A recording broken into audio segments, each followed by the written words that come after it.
పరిశుద్ధుడా, మహోన్నతుడా, మీకు వందనములు, స్తోత్రములు, స్తుతులు చెల్లిస్తున్నాము తండ్రి. 13వ రోజు శిలువ ధ్యానమును బట్టి మీకు స్తోత్రములు, వందనములు చెల్లిస్తున్నాం. గడిచినటువంటి పగటి కాలం అంతా మరి మా యొక్క పనుల్లో, ఉద్యోగాల్లో, అన్ని విషయాల్లో సహాయం చేసినందుకు వందనాలు. మీరు అనుగ్రహించినటువంటి ఆరోగ్యాన్ని బట్టి, ఆయుష్కాలాన్ని బట్టి మీకు స్తోత్రం చెల్లిస్తూ ఉన్నాం. దేవ మా ప్రభు, మీ సన్నిధికి వచ్చినటువంటి ప్రతి బిడ్డను జ్ఞాపకం చేసుకునండి.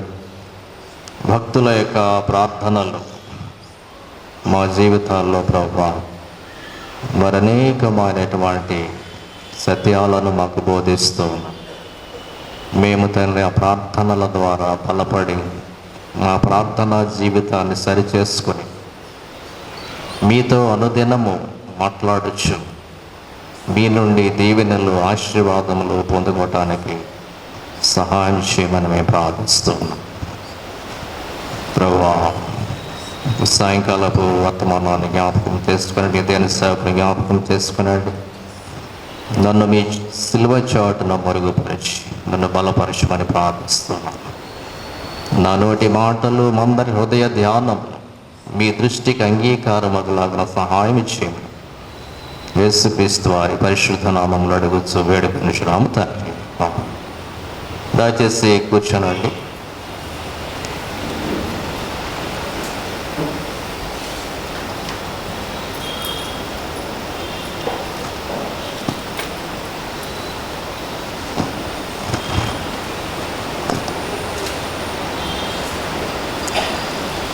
దేవుని పరిశుద్ధ నామమునకు మహిమ కలుగునుగాక. హల్లెలూయా, హల్లెలూయా, హల్లెలూయా. ప్రియమైనటువంటి దేవుని సంగమా, దేవుని బిడలారా, సాయంకాల సమయంలో 13వ శిలువ ధ్యానములో మనమందరము పాలు పొంది ఈ శిలువ యాత్రలో దేవుని కనపరుస్తూ వాక్య ధ్యానంలో కొనసాగుటకు దేవుడిచ్చిన మంచి అవకాశమును బట్టి ఆ దేవాది దేవునికి నేను వందనములు, స్తోత్రములు చెల్లిస్తున్నా. గత రాత్రి దానియేలు చేసినటువంటి ప్రార్థన గురించి మనము ధ్యానము చేసి ఉన్నాం. దానియేలు ఒక యవనస్తునిగా ప్రార్థనా జీవితాన్ని మరి ఏ రీతిగా ఆయన కాపాడుకున్నాడో మొదట మన జ్ఞాపకం చేసుకున్నాం. ప్రార్థనకు ఆటంకముగా ఉన్నటువంటి దానిని ఆయన ముందు తొలగించుకున్నాడు. ఆ ఆటంకాన్ని తొలగించుకుని ఒక షెడ్యూల్ ప్రకారం, ఒక క్రమమైనటువంటి ప్రార్థనా జీవితాన్ని ఆయన కలిగి ఉండి మరి వరములను పొందుకున్నాడు. తరువాత బబులోను ప్రభుత్వములో ప్రాముఖ్యమైనటువంటి అధికారిగా హెచ్చింపబడ్డాడు. సింహముల నోటి నుండి విడిపింపబడ్డాడు. సో ప్రార్థన ద్వారా మరి ఎంత గొప్ప ఆశీర్వాదాన్ని దానియేలు పొందుకున్నాడు గత రాత్రి మనము ధ్యానం చేస్తున్నాం.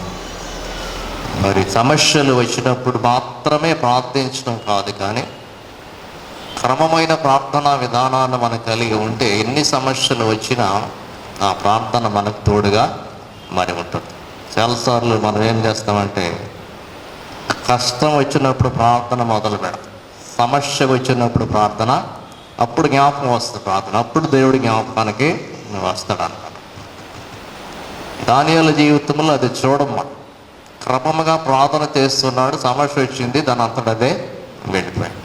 సో క్రమాన్ని మనం అలవాటు చేసుకుంటే సమస్యలు వస్తూ ఉంటాయి, శోధనలు వస్తూ ఉంటాయి, ప్రాణాపాయ పరిస్థితులు వస్తూ ఉంటాయి, వాటన్నిటి నుండి కూడా దేవుడు తప్పిస్తాడు అన్నమాట. ఈ రాత్రి కాలంలో మరి యొక్క గొప్ప మరి ప్రార్థన, యోనా చేసినటువంటి ప్రార్థన, ఇది ఒక అధ్యాయం అంతా కూడా ఈ ప్రార్థన గురించి వ్రాయబడినట్లు మరి మనం చూస్తున్నాం. ఇది చాలా అద్భుతమైనటువంటి సందర్భం. యోనా అనే పేరుకి పావురము, పువ్వ. ఈ యోనా అనే పేరుకి అర్థం అన్నమాట. దేవుడు ఒక చోటకి వెళ్ళమంటే ఇంకో చోట్లగా ఎగిరి వెళ్ళిపోవడానికి ఆయన ప్రయత్నం చేశాడు. అమిత్తై ఆయన యొక్క ఫాదర్ పేరు. ఆయన అర్థం ఏంటంటే యెహోవా సత్యవంతుడు. వాళ్ళ నాన్నగారు పేరు అమిత్తై, దాని పేరు అర్థం ఏంటంటే యెహోవా సత్యవంతుడు. ఆ సత్యవంతుడు అనేటువంటి పేరు పెట్టుకుని కుమారుడు కలిగి ఉంటే ఆ కుమారుడేమో పావురము గువ్వ అర్థం. ఆయనేమో దేవుని సత్యాన్ని ప్రకటించమని చెప్తే వేరే చోటకి వెళ్తానికి ఆయన ప్రయత్నమో చేశాడు. సరే, ఈ నేపథ్యం, ఈయన ప్రార్థన ఎందుకు చేయాల్సి వచ్చింది, ఎక్కడి నుండి చేశాడు అని మనం చూస్తే, మరి ఈయన ఇశ్రాయేలు దేశానికి చెందినటువంటి వాడు, ఉత్తర రాజ్యానికి చెందినటువంటి వాడు. ఈ రాజ్యం అష్షూరీయులతో చాలా ఇబ్బందులు పడేదన్నమాట. అస్తమానం వచ్చి ఇబ్బంది పెట్టడం, ఆక్రమించుకోవటానికి ప్రయత్నం చేయటం, ఇవన్నీ జరుగుతుంటాయి. అప్పుడు వరల్డ్ పవర్ ఎవరంటే అష్షీరియన్స్ ఇన్ వరల్డ్ పవర్. వాళ్ళ యొక్క క్యాపిటల్ నినివే పట్టణం అన్నమాట. అష్షూరీయులకు రాజధాని నినివే పట్టణం. దేవుడు నినివే యొక్క పశ్చాత్తాపాన్ని ఎందుకు కోరాడు? దేవుడు ఇశ్రాయేలుల పక్షాన్ని ఉండాలి. ఇశ్రాయేలులు పొరపాటు చేస్తే వాళ్ళను పట్టించుకోవాలి, వాళ్ళ పాపాలు క్షమించాలి, అది దేవుడి పని. కానీ జెంటైల్స్, అన్యులు, వీళ్ళు నినివే పట్టణస్తులు పశ్చాత్తాపం ఎందుకు కోరాడు అంటే,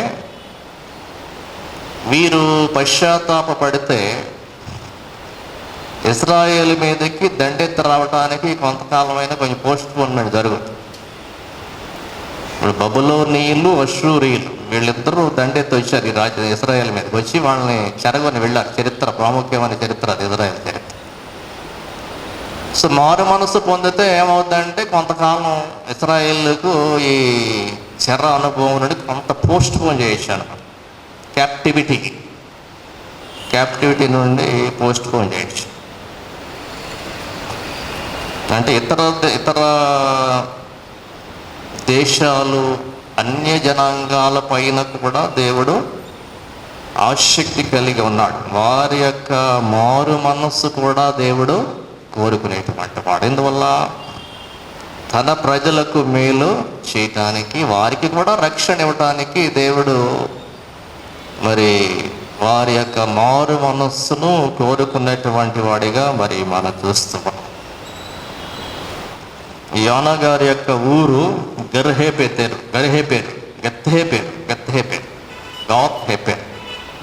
నజరేతు దగ్గర ఉందన్నమాట. రాజులు 2వ గ్రంథము 14వ అధ్యాయం 25వ వచనంలో యోనా గారి యొక్క ఊరు పేరు, హోమ్ టౌన్ గత్హేపెరు అంటాడు. రాజులు 2వ గ్రంథం 14వ అధ్యాయము 25వ వచనం. యేసు ప్రభు మరి యోనాను గురించి కూడా ఆయన మెన్షన్ చేస్తాడు కొత్త నిబంధనలో. మత్తయి సువార్త 12వ అధ్యాయం 40వ వచనంలో ఈ మాటలు చూస్తాం. అంతకుముందు ఒకరి గురించి మనం జ్ఞాపకం చేసుకున్నాం. యేసు ప్రభు మెన్షన్ చేసింది ఎవరి గురించి అండి?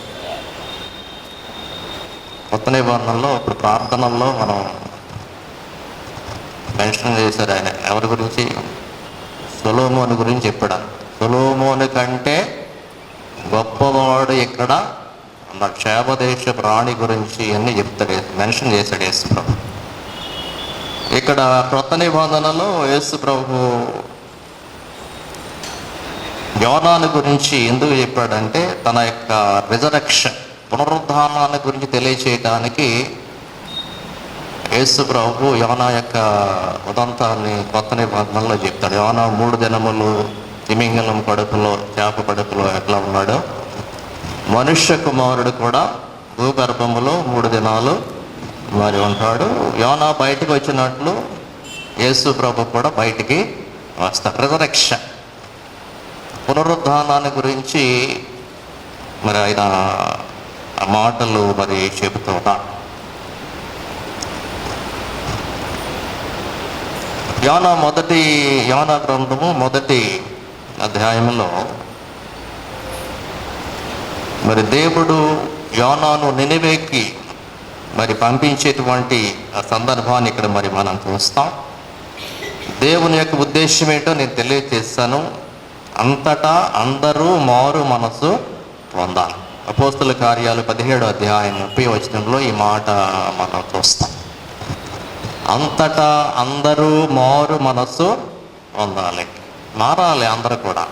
యూదులు మారాలి, అన్యులు మారాలి, రకరకాల దేశాల వాళ్ళు మారు మనసు పొంది దేవుని రాజ్యంలోనికి రావాలి, పరలోక రాజ్యానికి వారసులు కావాలి.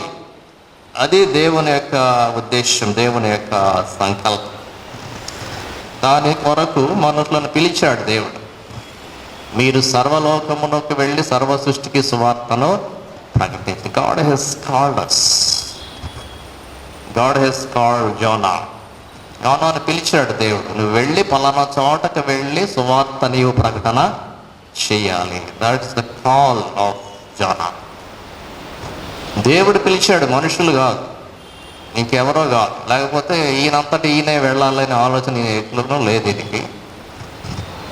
This is the call of God. దేవుని యొక్క పిలుపు, దేవుని యొక్క ప్రేమ నినివే పట్టణస్తుల పట్ల.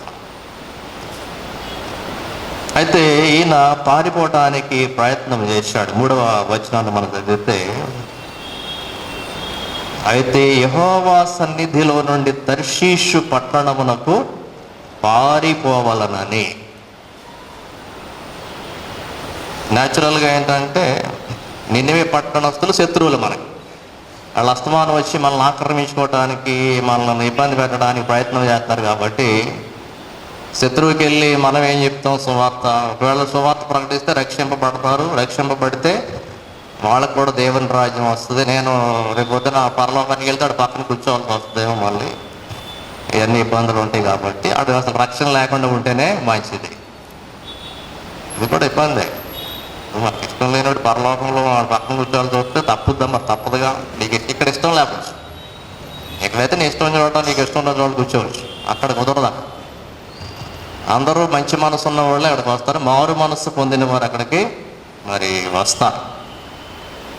శత్రువు రక్షింపబడటము యోనాకు ఇష్టము లేదు. ఇక్కడ కేవు అనే మాట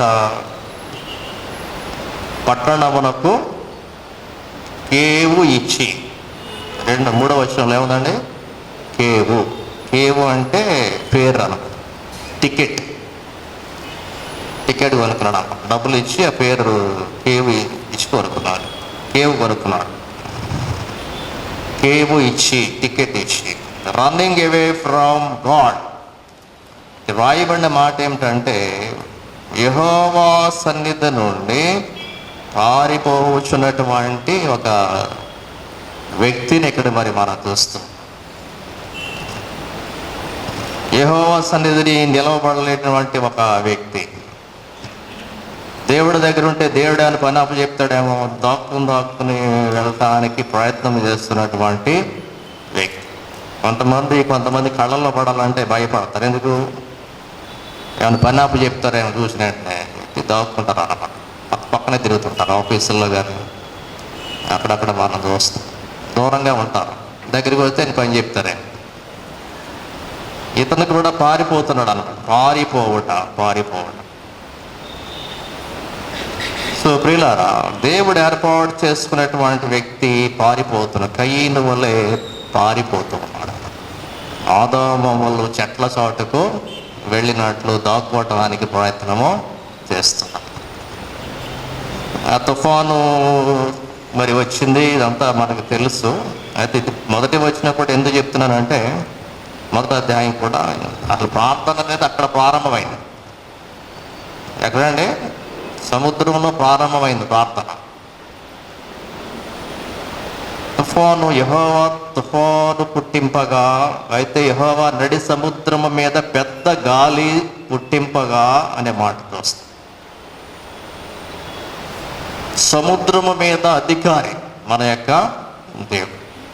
God has authority over his creation.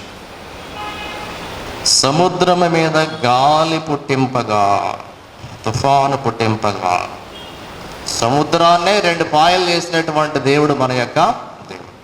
Such a powerful God. ఓడ మరి బద్దలైపోయేటువంటి పరిస్థితి, దేవుని ఉగ్రత యోనా ప్రయాణిస్తున్నటువంటి ఓడపైకి వచ్చినటువంటి పరిస్థితి. బిలాము గాడిద మీద వెళ్తుంటే గాడిద మాట వినలా, అట్లా అనమాట. యోనా ఓడలో వెళ్తుంటే ఓడ మాట వినలేదు, ఓడకు కూడా ఇష్టం లేదన్నమాట. 5వ వచనంలో ఒక రకమైనటువంటి ప్రార్థన మరి మనం చూస్తాం ఇక్కడ. కాబట్టి నావికులు భయపడి ప్రతివాడును తన తన దేవతను ప్రార్థించి, చూసారా ఇక్కడ మొదలవుతుంది అన్నమాట ప్రార్థన. భయపడి తన తన దేవతను ప్రార్థించి. భయము సంభవించినప్పుడు ప్రార్థించటం అన్నమాట. ప్రాణాల మీదకి వచ్చినప్పుడు ప్రార్థించటం, ఎక్కువ ప్రార్థన చేయటం, దేవుడిని ఆ సమయంలో ఎక్కువగా జ్ఞాపకము చేసుకోవడం. తన తన దేవతను, ఎవరి దేవుడు వారికి ఉంటాడు. ప్రయాణం చేస్తున్నప్పుడు మన పక్కన మన మతస్థులే కూర్చోవాలని రూల్ ఏం లేదు.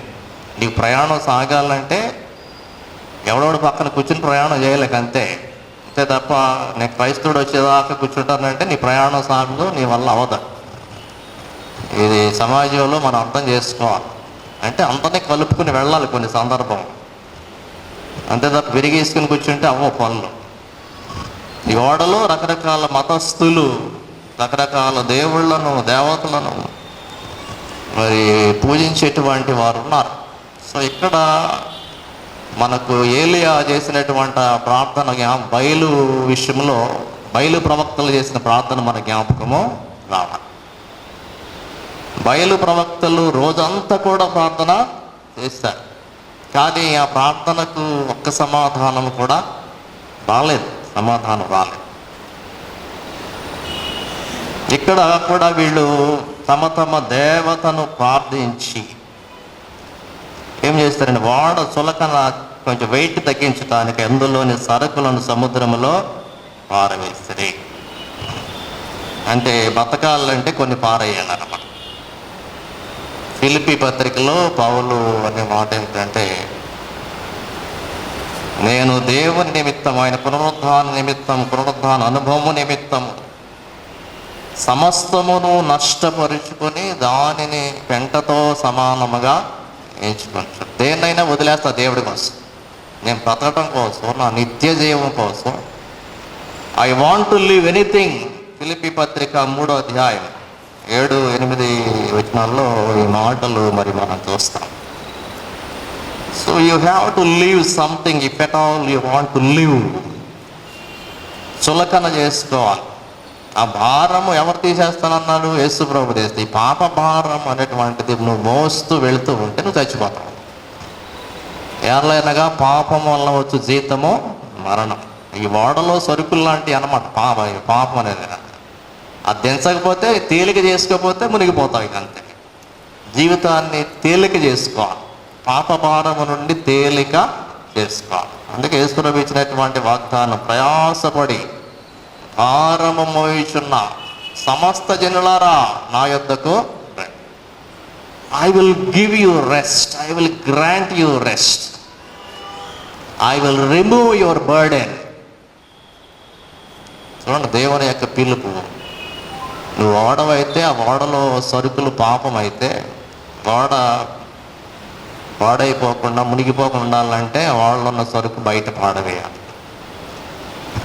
నీలో ఉన్న పాప భారం అంతా తొలగించుకుంటేనే నీ జీవితము తేలికగా ఉంటుంది అన్నమాట. పాప భారం ఉన్నంతసేపు కూడా జీవితం చాలా ఇబ్బందిగా ఉంటుంది. ఏదో నెత్తి మీద బరువు మోసినట్టు ఉంటుంది అన్నమాట. నెత్తి మీద బరువు మోసినట్లు అపరాధ భావంతో, నేను ఆ తప్పు చేసి, ఈ తప్పు చేసి, ఆ పాపం చేసి, ఇట్లానే ఉంటుంది జీవితం అంతా. దాన్ని ఎవరు తొలగిస్తా అన్నారు? యేసు ప్రభు అన్నమాట. యేసు ప్రభుకు అప్పగించాలి.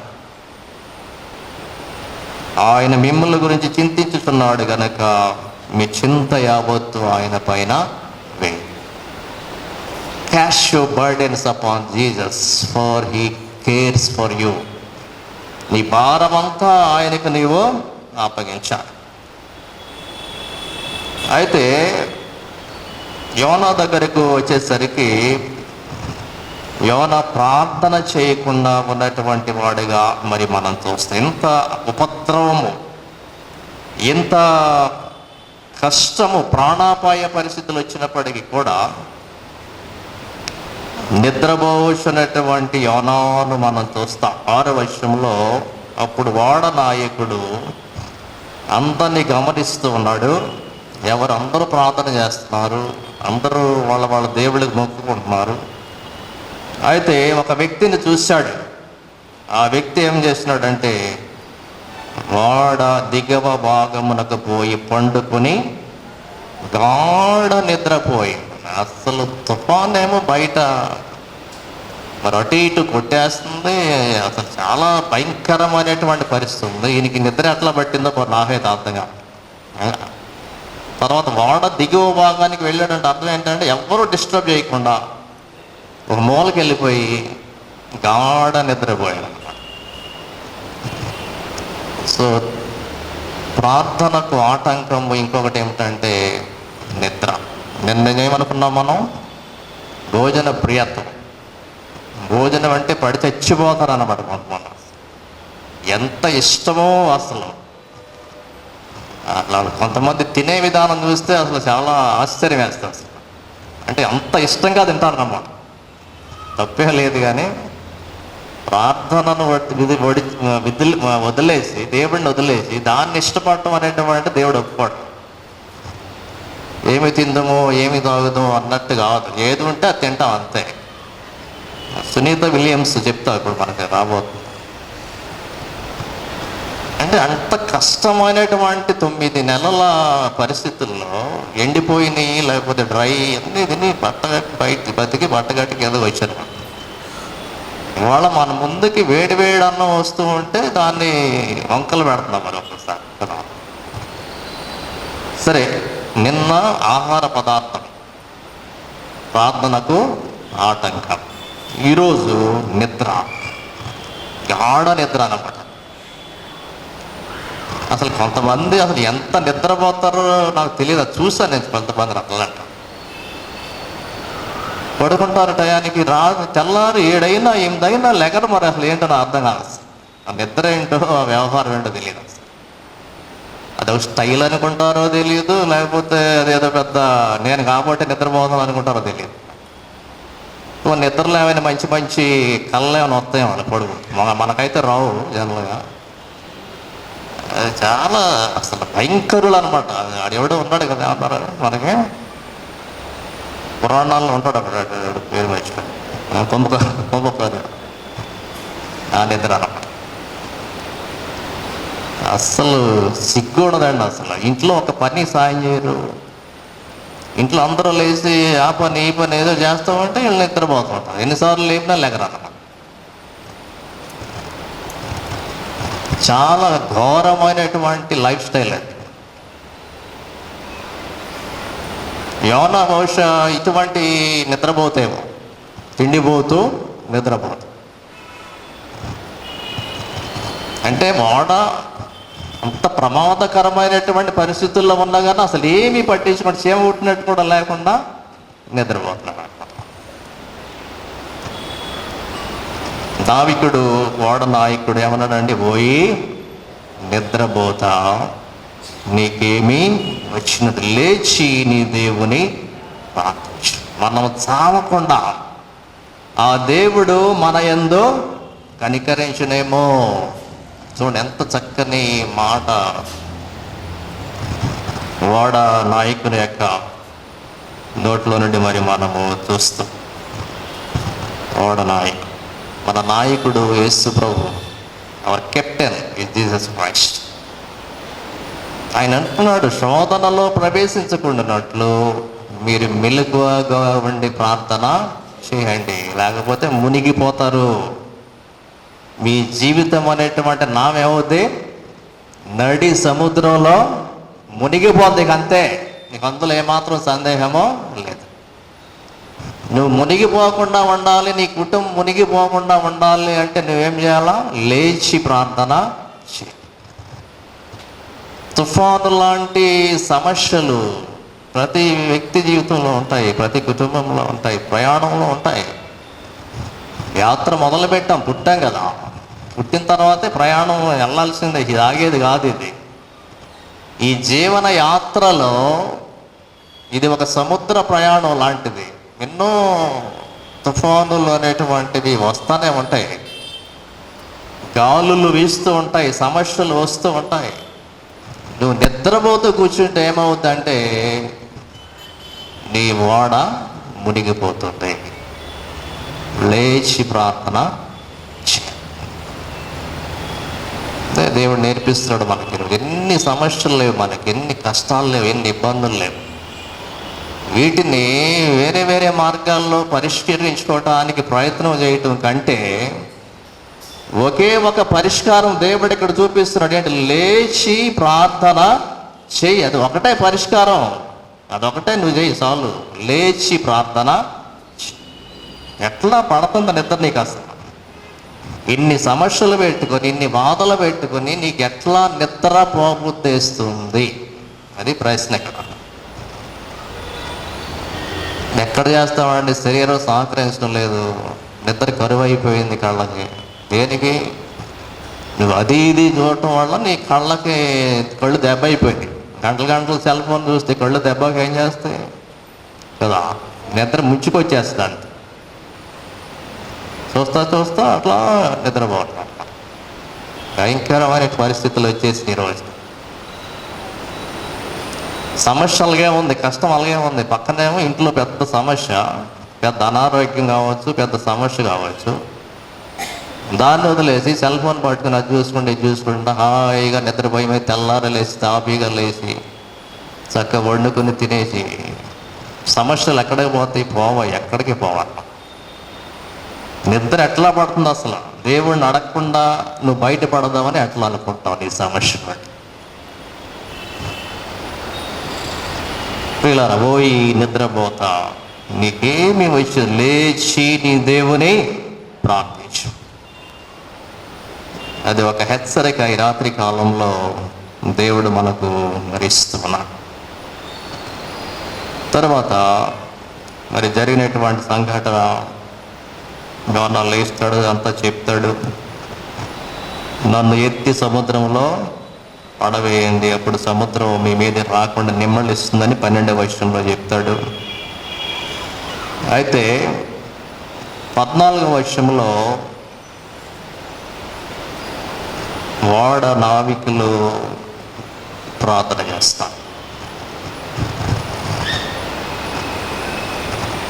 14వ వచనం, కాబట్టి వారు యెహోవా నీ చిత్త ప్రకారంగా నీవే దీని చేసేవి, ఈ మనుషుని బట్టి మమ్మల్ని లయము చేయకుందువుగాక, నిర్దోషిని చంపితిరన్న నేరము మా మీద మోపకుందువుగాక అని యెహోవాకు మనవి చేసుకుని యోనాను ఎత్తి సముద్రంలో పడవేసిరి. సో ప్రియులారా, ప్రార్థన చేస్తున్నారు వాళ్ళు కూడా.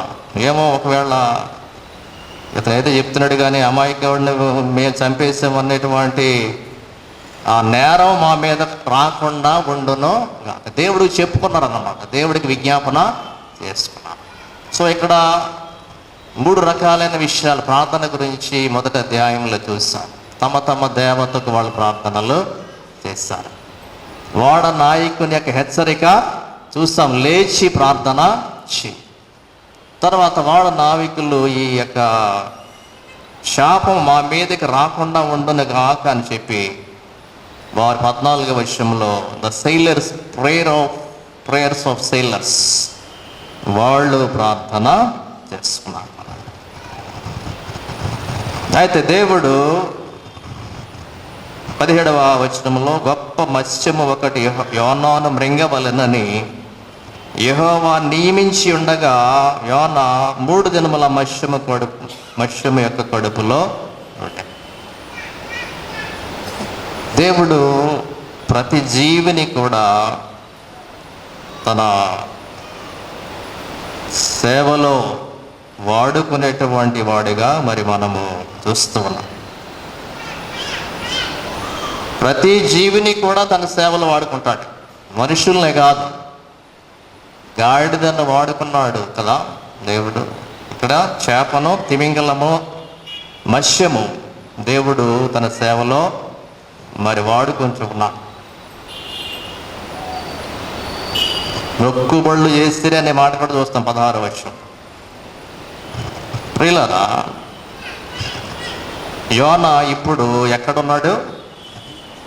ఓడలో నుండి సముద్రంలోనికి, సముద్రంలో నుండి మత్స్యము యొక్క కడుపులోనికి. ఆ మత్స్యము కడుపులో నుండి యోన యెహోవాను ఎలాగున ప్రార్థించి. సో ఈరోజు మనకి హాట్ టాపిక్ ప్రపంచమంతా, at least for Indians, Sunita Williams. ఇదేమో చేప కడుపు అనేటువంటిది ఒక సబ్మెరీన్ లాంటి. సబ్మెరీన్ అంటే చాలా మంది తెలిసి ఉంటుంది. సముద్రం లోపల, ఎంతో లోపల ప్రయాణం చేస్తుంది సబ్మెరీన్. జలాంతర్గామి అంటారు తెలుగులో.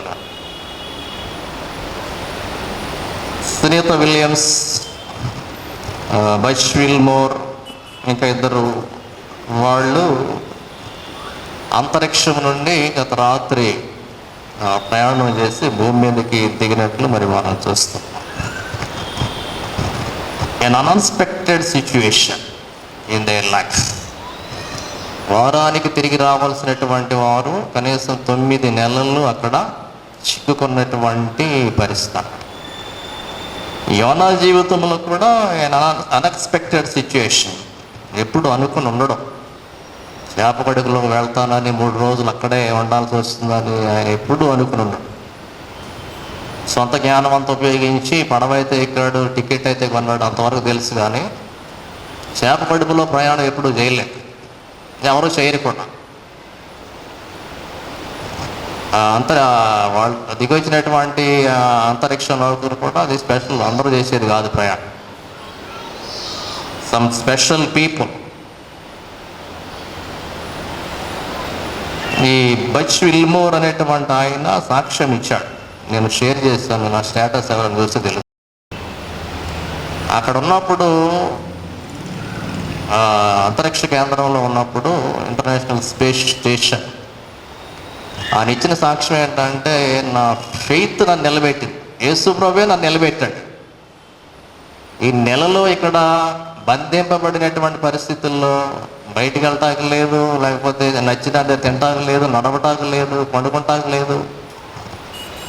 ఈ పరిస్థితుల్లో మీరు ఎట్లా ఉన్నారు అంటే, మై ఫెయిత్ సస్టైన్స్ మీ, నా విశ్వాసమే, నా యేసు ప్రభువే నన్ను కాపాడాడు. అంతే, ఇక వేరే ఏ మాట చెప్పలేదు. అటువంటి పరిస్థితుల్లో ఒకవేళ మనం ఉన్నట్లయితే మనం ఉండగలం. అసలు మన పరిస్థితి, ఇంట్లో నుండి బయటికి కావులు పెట్టకపోతే బతకలేం మనం. అసలు ఇల్లు అనేది నరకం మనకు. ఒక్కోసారి బయటకు వచ్చేస్తే చాలా ఫ్రీగా ఉంటుంది. ఇంట్లో ఉండాలంటే చాలా కష్టం అయిపోతుంది. 1 గంట ఇంట్లో ఖచ్చితంగా కూర్చుని ఉండాలి. ఒక రోజంతా కూర్చొని ఉండడం తెలుస్తుంది, ఉండలేరు మీరు. బయటకు వచ్చేయాలి, అటు తిరగాలి. మరి ఆడవాళ్ళు ఎలా ఉంటారు ఇంట్లో? వాళ్ళు మాత్రం బయట రాకూడదు. పొద్దు నుండి సాయంకాలం దాకా నీకు వండసాగరి చేసి పెట్టాలి, నువ్వు మాత్రం అటు ఇటు తిరిగేసి తగ్గ హ్యాపీగా రోడ్ల దగ్గర బజ్జీ బండ దగ్గర అది ఇది తినేసి ఇంటికి వెళ్తాను. ఇంటికి వెళ్ళాడు కానీ ఒక పొట్టలో బయటకెళ్ళాం. ఇంట్లో వాళ్ళు ఉంటారు, వాళ్ళు కూడా తింటారు, ఏమన్నది.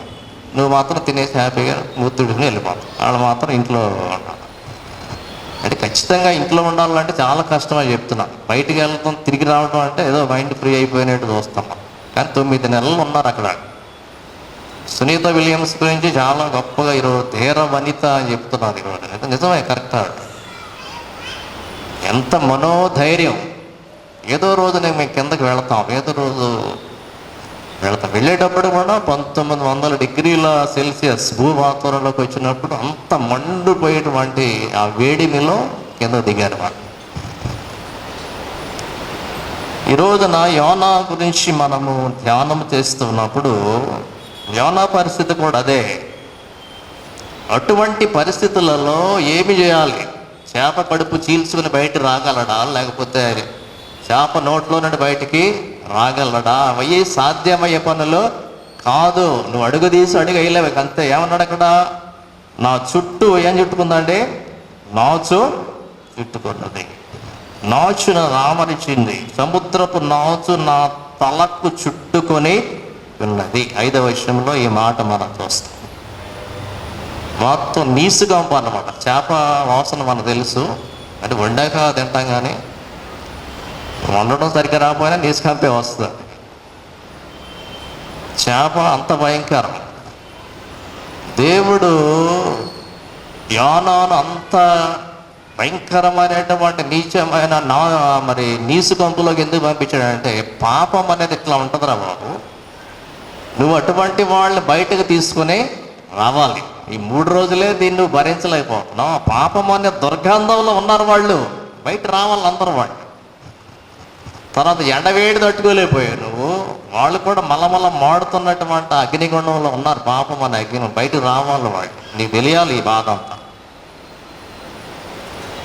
సుప్రియులారా, మత్స్యము కడుపులో నుండి యోనా యెహోవాకు ఇలాగూ ప్రార్థన. ఆపదలు వచ్చినప్పుడు దిక్కు ఏది ఉండదు. గమనించాలి. ఎక్కడికి పరిగెట్టొద్దు, ఎక్కడికి వెళ్ళొద్దు. దేవుని సన్నిధికి రండి చాలు. దేవుడు మనకు సహాయము చేస్తాడు. చుట్టూ మూసేస్తే అన్నీ నీకు ఏ సహాయం ఉండదు. నీకు చుట్టూ కూడా ఏమి ఉండదు సహాయం. ఒకళ్ళు అడగటానికి ఉండదు, ఒకళ్ళు మాట్లాడతా ఉండదు. యోనా పరిస్థితి అట్లా అయిపోయింది అన్నమాట. ఎవరికి ప్రార్థన చేస్తున్నాడు? ఎవరి వద్ద నుండి ఆయన పారిపోతూ ఉన్నాడో మరలా ఆయనకి ఆయన ప్రార్థన చేయాల్సి వచ్చింది కదా. కొంతమందికి చాలా ఈగా ఉంటుంది. తెచ్చి జీవితంలో మళ్ళీ నీతో మాట్లాడితే కొట్టాట.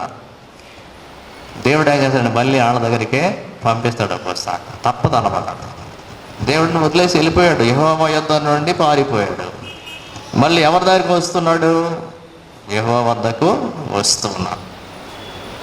ఎక్కడ ప్రార్థన చేస్తున్నాడు? చేప కడుపులో ప్రార్థన చేస్తాడు. సిగ్నల్ అందనటువంటి ప్రాంతం అన్నమాట. సముద్ర పడుగులో సిగ్నల్స్ ఉంటాయా? చేప కడుపులో సిగ్నల్స్ ఉంటాయా? ఉండవు కదా. ఒకసారి మనం యాక్సిడెంట్ చేస్తాం, ఇక్కడ సిగ్నల్స్ లేవు. తర్వాత మాడతాం, గుర్తుంది అన్నమాట. మాడతాం ఇష్టం లేకపోతే మనం హలో హలో అని టక్కున కొట్టేస్తాం. ఏంటంటే సిగ్నల్స్. ఎందుకండి అంత నేను మాట్లాడినా అంటే అయిపోయాయి. నీతో మాట్లాడాలని అంత ఆనందం ఉంది ఇక్కడ కదా. సిగ్నల్స్ లేవు, అది లేదు, ఇది. దేవుడితో మాట్లాడడానికి కూడా సిగ్నల్స్ లేవని యోనా ఊరుకోలా. చేపడుపులో నుండి దేవుడే వింటాడులే అని ఊరుకోలేదు. ఎక్కడ నుండైనా ప్రార్థన చేయవచ్చు. చీకటిమయం. ఇంకా ఏంటంటే వాసన ఒకటైతే గాఢాంధకారం అన్నమాట. చేపడుపులు ఏముంటుంది? లైటింగ్స్ ఏముంటాయి ఏంటి మనకి? ఒక లైట్ ఉండదు అక్కడ. గాఢాంధకారం, చీకటి. డెప్త్స్ ఆఫ్ ద సీ అంటాడు. పాతాళ గర్భములో నుండి నేను కేకలు వేయగా. చీకటి, నీసువాసన, పాతాళ గర్భం. అక్కడి నుండి అటువంటి పరిస్థితుల్లో ఆయన కేకలు వేస్తాడంట. అమ్మో నాయనో ఏదో అయిపోతుంది అన్నమాట కదా. కేకలు వేయగా అంటే అది చేప కడుపులోకి వెళ్ళగానే ఇక ఒకటే కేకలు అన్నమాట. నేను చచ్చిపోతున్నాను బాబోయ్, ఎవడెవడు రక్షించండి, ఇట్లా అన్నమాట. మామూలు కేకలు కాదు. I cried unto the Lord. Prison like conditions. ఉపద్రవము, ఒక పదం, ఉపద్రవములలో ఉండి యెహోవాకు మనవి చేయగా. పాతాళ గర్భములో నుండి నేను కేకలు వేయగా నా ప్రార్థన అంగీకరించి. ఉపద్రవం అంటే పెద్ద పెద్ద జలరాశులు అన్నమాట. Cannot escape. చుట్టుముట్టినటువంటి బాధలు, చుట్టుముట్టినటువంటి సమస్యలు, ఉపద్రవాలు ఇవి. ఉపద్రవం మామూలు ద్రవం వేరు, ఉపద్రవం వేరు. అక్కడ నుండి ఆయన ప్రార్థన చేశాడు. కర్రుళ్ళు అన్నాడు చూసా, ఇవి అలలు అన్నమాట. నీ తరంగములను కర్రుళ్ళను నన్ను కప్పి ఉన్నవి. తరంగములు అలలు నన్ను కప్పి ఉన్నవి. 4వ వచనంలో నీ సన్నిధిలో నుండి నేను వెలివేయబడినను, నీ పరిశుద్ధాలయము తట్టు మరలా చూచేదని అనుకుంటా. అసలు ఎవరు వెలివేయలే, ఎవడేసాడు వెలివేసి? దేవుడే వెలివేయలా. నువ్వు త్వర పక్కనేమనలా. దేవుడు సేవకు పిలిచాడు, సేవ చేయమని దేవుడు యోనాను అంగీకరించాడు. ఈయన వెళ్ళిపోయి ఇక్కడ ఏమంటాడంటే, నీవు నన్ను వెలివేసితివి, నీ సన్నిధిలో నేను వెలివేయబడినను అంటే నువ్వు తప్పించుకోవాలని చూస్తే దేవుడు ఏం చేస్తాడు? తీసేస్తాడు, అంతే, పక్కన పెట్టేస్తాడు. నేను పారిపోవాలనుకున్నాను కానీ దేవుడు వెలివేశాడు, నన్ను పక్కకు తోసేశాడు. ఎక్కడ తోసేశాడు? చేప కడుపులోకి తోసేశాడు. దేవుడు వెలివేయటం అంటే అదనమాట. దేవుడు విడిచిపెట్టేశాడు నన్ను. ఆ ఫీలింగ్ అటువంటిది అనమాట. 5వ కీర్తనలో 7వ వచనాన్ని మనం చదివినప్పుడు ఇక్కడ ఈయన చేసినటువంటి ప్రార్థనలో నీ పరిశుద్ధాలయము తట్టు మరలా చూచెదా అనుకుంటుని అంటే బ్రతుకుతానన్నటువంటి హోప్ నాకు లేదు. నేను ఈ వెలివేయబడినటువంటి, ప్రక్కకు నెట్టివేయబడినటువంటి పరిస్థితులలో నేను దేని తట్టు చూస్తున్నానంటే నీ పరిశుద్ధాలయము తట్టు నేను చూస్తున్నా. నీ పరిశుద్ధాలయం తట్టు విశ్వాసముతో, దై హోలీ టెంపుల్, ఇది పరిశుద్ధ ఆలయం. ఇదేంటండి? ఈ దేవాలయం పరిశుద్ధ ఆలయం. ప్రార్థన కోసం రావాలి ఇక్కడికి, వేరే వేరే విషయాల కోసం కాదు. ఇది పరిశుద్ధమైనది, పవిత్రమైనది. నేను మూర్ఛిల్లాను అంటాడు.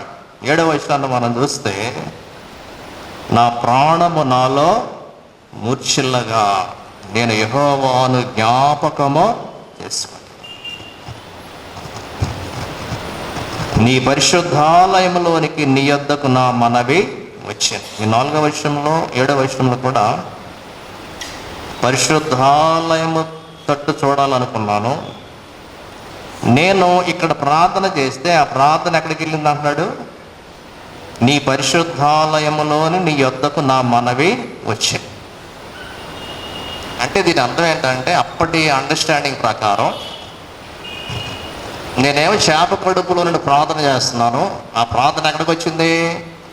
దేవుని పరిశుద్ధ దేవాలయంలోనికి వచ్చింది. అక్కడ నుండి ఎక్కడికి వెళ్ళింది? దేవుడి దగ్గరికి వెళ్ళింది. ఇది వయా మీడియా అన్నమాట. దేవాలయం ఏంటండి? వయా అంటే అందరూ వచ్చి ఎందుకు చేసుకుంటారు ప్రార్థనలు ఇక్కడ అంటే, ఇది వయా. ఇది ఇక్కడ ప్రార్థన చేసుకుంటే ఇక్కడ నుండి ఎక్కడికి వెళ్ళద్ది? దేవుడి సన్నిధికి వెళ్ళదు. అఫ్కోర్స్ యేసుక్రీస్తు నామములు ఎక్కడ చేసినా ఆయనే మనకు దేవాలయం, ఆయనే మొత్తం మనకి. అలనాటి అండర్స్టాండింగ్ ప్రకారం యోనా చెప్తున్నాడు అనమాట, నేను ప్రార్థించగా నీ పరిశుద్ధాలయంలోనికి నీ యొద్దకు నా మనవి వచ్చెను, మూర్ఛిల్లెను అనే మాట అంటాడు 7వ వచనంలో. నా ప్రాణము నాలో మూర్ఛిల్లగా, డిజినెస్ అంటారు ఆ మాట యొక్క. వడగాలి వచ్చింది, తర్వాత కూడా మూర్ఛ ఆయనకి మూర్ఛ వచ్చినంత పని అయింది. పందిరి ఈ పాదు ఎండిపోయేసరికి, ఎండ మీద పడేసరికి తట్టుకోలేకపోయాడు. చేప కడుపులో కూడా అదే పరిస్థితి అనమాట. మూర్ఛిల్లగా, డిజైనెస్, కళ్ళు తిరిగి పడిపోయినంత పరిస్థితి అయింది. కానీ అక్కడ నేను ఎవరిని జ్ఞాపకం చేసుకున్నానంటే, యెహోవా దేవుని నేను జ్ఞాపకము చేసుకుని. 7వ వచనంలో చక్కని మాట, జ్ఞాపకం చేసుకోవడం గురించి చాలాసార్లు ఈ మధ్యకాలంలో మనం వింటూ ఉన్నాం. నేను నా మూర్ఛ వచ్చినప్పుడు, కళ్ళు తిరిగి పడిపోయినప్పుడు నేను యెహోవాను జ్ఞాపకము చేసుకుంటేనే అంటే దేవునికి నేను ప్రార్థన చేసుకున్నాను. సో కళ్ళు తిరిగే పరిస్థితులు, వడగాలికి ఉంటుంది, దాహం వచ్చినప్పుడు ఫెయింట్ అయిపోతాం. ఎండాకాలం చాలాసార్లు చాలా జాగ్రత్తగా ఉండాలి. ఎండల్లో తిరగకూడదు, ఫెయింట్ అయిపోతారు. పడిపోతూ ఉంటాం, ఎండ తప్పితే పడిపోతాను. యోనా చేప కడుపులోకి వెళ్ళేటప్పటికి ఆ నీసు వాసన అదంతా చూసేటప్పటికి దెబ్బకి కళ్ళు తిరిగిపోయి ఎవరు జ్ఞాపకం వచ్చారు? యెహోవాను నేను జ్ఞాపకము చేసుకుంటుంది. ఏంటి నా పరిస్థితులు అయిపోయింది? మంచిగా బతకాల్సిన వాడిని, చక్కగా వెళ్ళి సువార్త చెప్పుకుని బతకాల్సిన వాడిని, ఈ సబ్మెరీన్ అనేటువంటి పరిస్థితుల్లో, జలాంతర్గాములో ఉన్న పరిస్థితుల్లో, బయటికి రాకుండా లోనికి వెళ్లకుండా ఇటువంటి పరిస్థితుల్లో నేను ఇక్కడ ఉండిపోతున్నా. సుప్రియులారా, దేవుడిచ్చినటువంటి ఆ యొక్క ఆన్సర్ ఇక్కడ మరి మనము చూస్తే, అసత్యమైన వ్యర్థ దేవతలైన లక్ష్యం ఉంచేవారు తమ కృపాధారమును విసర్జించరు. అన్య దేవతలు వద్దన్నాడు. కృతజ్ఞతాస్తుతులు చెల్లించి నేను నీకు బలులను అర్పింతును, నేను మొక్కుకొనిన మొక్కుబడులను చెల్లింపక మానను, యెహోవా యొద్దనే రక్షణ దొరుకునని ప్రార్థించాను. విశ్వాసముతో ఆయన ప్రార్థన చేస్తూ ఉన్నాడు. ఈయన నా కృపాధారము. అన్యజనులకు అయితే కృప లేదు, కృపాధారం లేదు. మన కృపాధారం ఎవరు? యేసు ప్రభు. ఆయన కృపాసనము వద్దకు మనం అనుదినము కూడా రావాలి. నా యొద్దకు వచ్చేవారు నేను ఎంత మాత్రము కూడా త్రోసివేనని చెప్పాడు. కృపాధారము, కృప కలిగిన దేవుడు. నువ్వెంత ఆయన్ని విడిచి వెళ్ళిపోదామన్నా ఆయన విడిచిపెట్టే దేవుడు కాడు. అయితే ఇక్కడ ఒక మాట, ఆయనే రక్షకుడు. రక్షకుడు యెహోవా యొద్దనే రక్షణ దొరుకు. నీ దగ్గర తప్ప వేరే ఎక్కడా కూడా రక్షణ లేదు. అది మనం ఒప్పుకోవాలి. నా డబ్బు నన్ను రక్షిస్తే, నాకున్నాయి నన్ను రక్షిస్తాయి, లేకపోతే పలానా వాడు వచ్చి నన్ను రక్షిస్తాడు, అది కాదు నువ్వు చెప్పాల్సింది. ప్రార్థనలో యెహోవాయే రక్షణ, నువ్వే నా రక్షకుడవు, అది ఒప్పుకోవాలి, కన్ఫెస్ చేయాలి. ధనవంతుడు అనుకున్నాడు, నా ప్రాణమా తినుము తాగుము సుఖించుము, విస్తారమైన ఆస్తి నీకు సమకూర్చబడి. దేవుడు అన్నాడు, వేరేవాడ ఈ రాత్రి నీ ప్రాణమును నువ్వు సంపాదించిందల్లా నేను రక్షిస్తూ అనుకున్నావు, కానీ ప్రాణం వెళ్ళిపోయాక అది ఎవరి పోలవుద్ది అని అన్నాడు దేవుడు. యెహోవాయే రక్షకుడు. చివరిగా మొక్కుబడి అని ఒక మాట వస్తుంది. యోనాకు వచ్చినటువంటి ఒక ఆలోచన ఏంటంటే, నేనేమైనా మొక్కుని మర్చిపోయినేమో దేవుడికి, అందువల్ల నాకు ఈ దుస్థితి వచ్చిందేమో. అందుకని ఏమంటున్నాడు, నేను మొక్కుకొనిన మొక్కుబడులు చెల్లింపక మానను. పిల్లరా, ఈ ప్రార్థనలో దేవుడు మనకు జ్ఞాపకం చేసేది ఏంటంటే, ఏదన్నా మొక్కుకుంటే దేవునికి మనం ఏం చేయాలి? దానిని చెల్లించాలి. ప్రసంగి 5వ అధ్యాయము 4వ వచనంలో ఒక మాటతో వస్తాను, నీవు దేవునికి మొక్కుబడి చేసుకుని ఎడల దానిని చెల్లించుటకు ఆలస్యము చేయి. నీ 5వ వచనంలో నీవు మొక్కుకొనిన దానిని చెల్లించుము. నీవు మొక్కుకొని చెల్లింపకుండుట కంటే మొక్కుకొనకుండుటయే మేలు. ప్రసంగి 5వ అధ్యాయము 4వ వచనము 5వ వచనం. యోనా చేసిన ప్రార్థన ఇది. ఏమన్నాడండి? నేను మొక్కుకొనిన మొక్కుబడులను చెల్లింపక మానను. ఆ 1వ అధ్యాయం 16వ వచనంలో ఆ వాళ్ళలో ఉన్న వాళ్ళందరూ కూడా దేవుడి మొక్కుబడులు చేసుకున్నారు. అక్కడ ఏమో రాయబడింది? అక్కడ ఆయనకు బలి అర్పించి మొక్కుబళ్ళు చేసిరి. అంటే మొక్కుబళ్ళు చేసుకుని సాధించాలనేటువంటిది కాదు, అది కూడా అర్థం చేసుకోవాలి. అయిన దానికి కాని దానికి నీకెంత తీసుకుంటా నాకు అది చెయ్యి, అది కాదు. తీవ్రమైనటువంటి ఆపదలు వచ్చినప్పుడు మొక్కుబళ్ళు చేస్తారు కొంతమంది. ఆపద తీరిపోగానే ఏం చేస్తామంటే అలా మొక్కుబడి జ్ఞాపకం రాదు మనకు. అసలు ఏదో అనుకుంటాం, ఇస్తానో లేకపోతే ఏదో చేస్తాను దేవుడికి అనుకుంటాం, మోకాళ్ళ మీద వస్తానని మొక్కుంటాడు ఆయన. అట్లా చేసిన వాళ్ళు ఉంటారు, స్వస్థ ఇటుగా ఉండడం మోకాళ్ళ మీద వస్తారు. అట్లా చెప్పేది ఏంటంటే, మొక్కుబడి చేసుకొని చెల్లింపకుండుట కంటే ఆ మొక్కుబడి చేసేటప్పుడే ఒక ఆలోచన చేయాలి. ఏంటి, ఇది నేను చేయగలనా లేదా? నేను చేయమనే దేవుడే అడగడం బలవంతం. ఇది చేస్తేనే నిన్ను స్వస్థపరుస్తాను, ఇది చేస్తేనే నీకు చేస్తాను దేవుడు ఎప్పుడూ చెప్పడు. కాబట్టి మొక్కుబడులు చేసుకునేటప్పుడు నేనైనా ఎవరైనా మీరైనా సరే ఒకసారి ఆలోచన చేయాలి. గబుక్కుని అనేసాం కరోనాలో ఏదో అనేసాం, అయిందా చేశారా, కరోనాలో ఏదో అనుకుంటారు కదా, చేశారా మర్చిపోయారు. కరోనా దాటిపోయిందిగా జ్ఞాపకం రాదు మనకి. ఇంకా ఏదో వచ్చినప్పుడు ఏదో అనుకుంటాం, అది దాటిపోయింది మర్చిపోయాం. యోనా ప్రార్థన మన జ్ఞాపకం చేస్తుంది. మొక్కుబడి చేసి చెల్లింపకుండుట కంటే మొక్కుబడి చేసుకోకుండటము మేలు. లేచి నిలువబడి ప్రార్థన చేసుకుంటాం. మహోన్నతుడా, మహాపరిశుద్ధుడా, మీకు వందనములు, స్తోత్రములు తండ్రి. యోనా మరి మత్స్యము గడుపులో 3 దినములు ఉన్నట్లు మా పాప భారము తొలగించడానికి మీరు భూగర్భములో 3 దినములు ఉన్నారు. యోనా బయటకు వచ్చినట్లు ప్రభువా మీరు పునరుద్ధానుడయ్యారు. మీకు స్తోత్రములు, వందనములు, స్తుతులు చెల్లిస్తూ ఉన్నాం. మా పాప భారమంతా మీరు తొలగించారు, మీకు వందనాలు చెల్లిస్తూ ఉన్నాం. యోనాని వాడుకొని ప్రభువా నినివే పట్టణస్థులలో పశ్చాత్తాపం పుట్టించారు, రక్షించారు. దేవ మా తండ్రి, మమ్మల తండ్రి మరి ఒకసారి జ్ఞాపకం చేసుకున్నాండి. మీ సేవ చేయటానికి అనేక మంది మొక్కుకున్నటువంటి వారే, అయితే సేవను విడిచి ప్రభువా లోకము వైపు నడుస్తున్న వారిని ప్రభువా మీరు జ్ఞాపకం చేసుకున్నాండి. మరి ఒకసారి వారిని ప్రభువా పిల్లవాడిని తండ్రి దర్శించి ఉన్నాయి. వారు ఉన్నటువంటి సమస్యల నుండి ప్రభువా వారిని బయటికి రప్పించమని మేము ప్రార్థిస్తున్నాం. మా ప్రభువా యోనా తండ్రి మరి పాతాళములో నుండి మొర్రపెట్టాడు. దేవా తండ్రి సముద్ర అడుగు నుండి మొరపెట్టాడు, మత్స్యము కడుపు నుండి అడుగు ఆయన మొరపెట్టాడు తండ్రి. దేవా తండ్రి మేము ఎక్కడ నుండి ప్రార్థించినా మీరు సమాధానం ఇస్తారు తండ్రి, మీకు వందనాలు.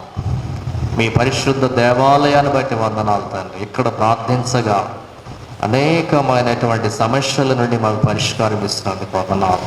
ఎవరైతే బిడ్డలు ప్రభువా క్రమముగా వచ్చి ఇక్కడ ప్రార్థిస్తూ ఉన్నారో అందరిని మీరు దీవించండి, ఆశీర్వదించండి.